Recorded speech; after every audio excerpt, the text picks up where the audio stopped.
So let's get to it. Local school district job approval, excuse me. Simply, do you approve or disapprove of the job your local school district is doing educating students? 40% approve, 42% disapprove, evenly split, and 18% not having an opinion. In all honesty, in our experience, these numbers are a little bit low, but also not that surprising. As you may realize, about 35% of any area of Colorado may have a household where they have a student in the public school system, so they're more familiar with their school district, where about 60% do not. But overall, it's sort of an even balance. Erica, any comments? Yeah, no, I would agree with that. I mean, I think we see people influenced both by their own experiences with their kids in the school or with maybe their friends or relatives, but also, by what they hear in the news and just sort of a general feeling that things are going well or going poorly in the classroom. And I think we certainly have seen school board politics more in the news in the last couple of years than before. So that's probably playing a role here as well. Definitely. And as we move on to the next question, do you think the public schools in your area are headed in the right direction, or do you feel they are off on the wrong track? Only 28% said that they were headed in the right direction, and 44% believe that they were on the wrong track. Both of those measurements in our history of polling and asking this question are record highs, and that goes back about 5 years. The right direction is the lowest we've ever measured, and the wrong track is the highest we've ever measured that. Erica, do you want to speak to some of the demographics or the differences that we're seeing here? Or yeah, let's actually go on to the verbatims, because I think those really inform absolutely. What's really going on here. We did a follow-up question among the folks that said they were on the right track. We asked them, please describe the reasons why you do feel like your school district is heading in the right direction. A lot of these are from parents. They feel that they're familiar with their teachers and they're very happy with them. They feel that it has a quality staff. Other supporters, they feel that the school district is doing the best they can in the days of COVID, as well as with limited resources. Or folks really appreciate how the district has handled COVID. That is also going in here as well. Any follow-up or comments, Erica?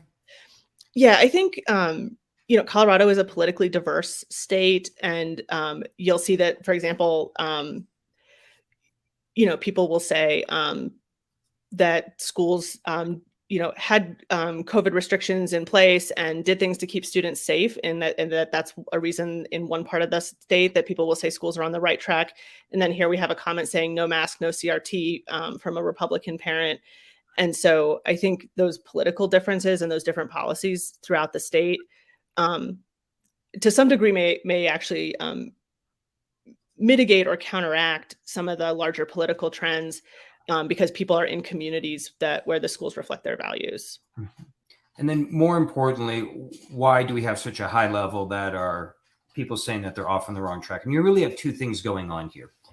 Historically, supporters of public schools tend to be Democrats, and they usually feel that a school may be on the wrong track because of either a lack of funding.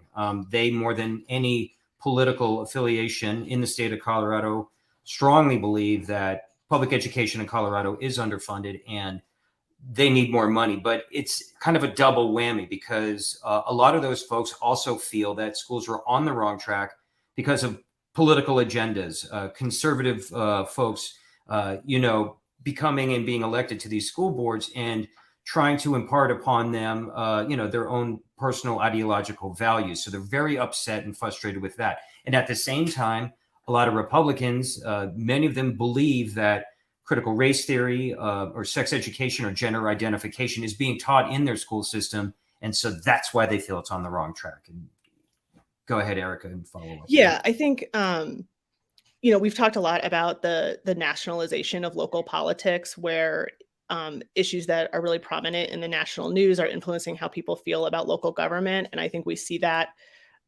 in these responses. Something that's been interesting to me, and we'll see this as we go throughout the slides, that often parents actually have a more positive, who have the most contact with the system, often have a more positive view than the electorate at large. and obviously both parents and voters are constituencies of school districts and school boards and policymakers. And so this is sort of an interesting tension there.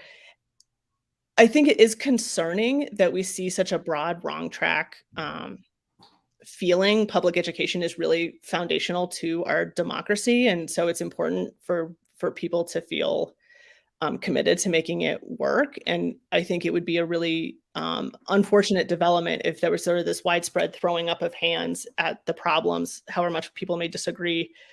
And I guess the other thing I wanted to say, just picking up on what Dave said at the top of the call, that we didn't approach this with an agenda. Some of these questions, and you'll see this in the verbatims, and you'll see this in some of the other slides, touch on issues of values and how you feel that kids should be treated in your school, or how you feel that it's the best way to teach certain topics.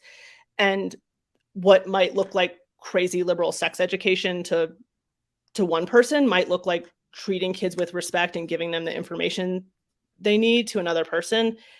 And so these responses sort of reflect the political environment that we're operating in. And I think it's good to have open eyes about that, but nothing here, I think, should be taken to tell you this is how you should teach, or this is how you should handle this topic in your schools. Like, those are issues that I know that every educator here, would want to do what they think is best for kids. And I guess, like, the one positive note I want to call out here is we did see people across the political spectrum.